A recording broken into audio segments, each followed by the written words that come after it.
कि पहला भाग को बोला गया हिमालयन और दूसरे भाग को बोला गया प्रायद्वीपीय नदी। तो हिमालय नदी देखिए वो नदी होती है जो कि हिमालय से निकलती है, तो उसको हिमालय नदी बोला जाता है। और प्रायद्वीपीय नदी वो होती है जो दक्षिण भारत की तरफ निकलती है, उसको प्रायद्वीपीय नदी कहा जाता है। ओके, तो हिमालय देखिए आपको पता भी होगा जो कि इस तरफ से यहाँ से लेके ये आपकी जो वैलीज है वो हिमालय की ये वाली है। ओके, तो ये तीनों जो वैली है वो आपकी हिमालय में गिनी जाती है। तो यहीं पर एक तिब्बत के इलाके में एक इलाका पड़ता है मानसरोवर। ओके, और एक बात यहाँ पर भी ध्यान रखिएगा, जो भारत को दो भागों में डिस्ट्रीब्यूट करते हैं, यानी कि नदी जो की है वो छोटी नदी जाकर किसी न किसी सागर या बड़ी नदी से जाकर मिलती है।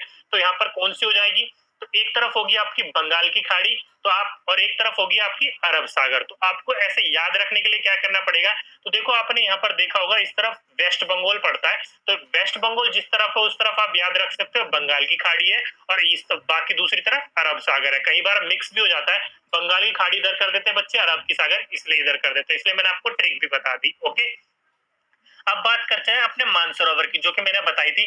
यहाँ से एक नदी होते हुए जम्मू कश्मीर से होते हुए बहती हुई पाकिस्तान अफगानिस्तान से होते हुए ये अरब सागर की तरफ गिर जाती है। ओके, ये नदी बोला गया है इस नदी को, जो कि आप जानते भी हो, सिंधु घाटी यानी कि सिंधु नदी बोला जाता है इसको, जो कि मानसरोवर से बहती है, जिसकी लंबाई जो है वो है 3180 किलोमीटर। इसकी लंबाई को भी। ओके, ये नदी जो है ये बहती हुई अरब सागर में जाकर मिल जाती है, और इसकी कुछ सहायक नदियां भी हैं। ओके, जैसे कि पहली होगी आपकी, ऊपर ध्यान रखिएगा जो सीक्वेंस वाइज है, सीक्वेंस वाइज में बता रहा हूँ और उसी को ही आप ध्यान रखिएगा।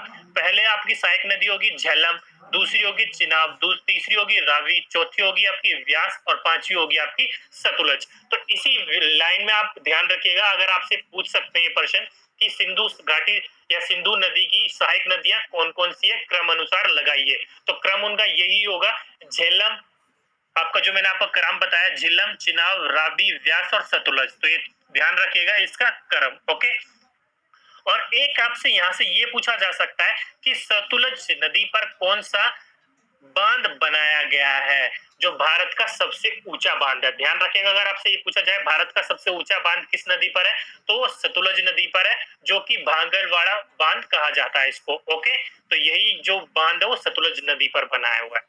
अब बात कर लेते हैं सिंधु नदी के बारे में। देखिए सिंधु नदी आपको पता भी होगा, सिंधु नदी समझौते के बारे में आपने बहुत सुना होगा, जो कि 1960 में जवाहरलाल नेहरू के समय।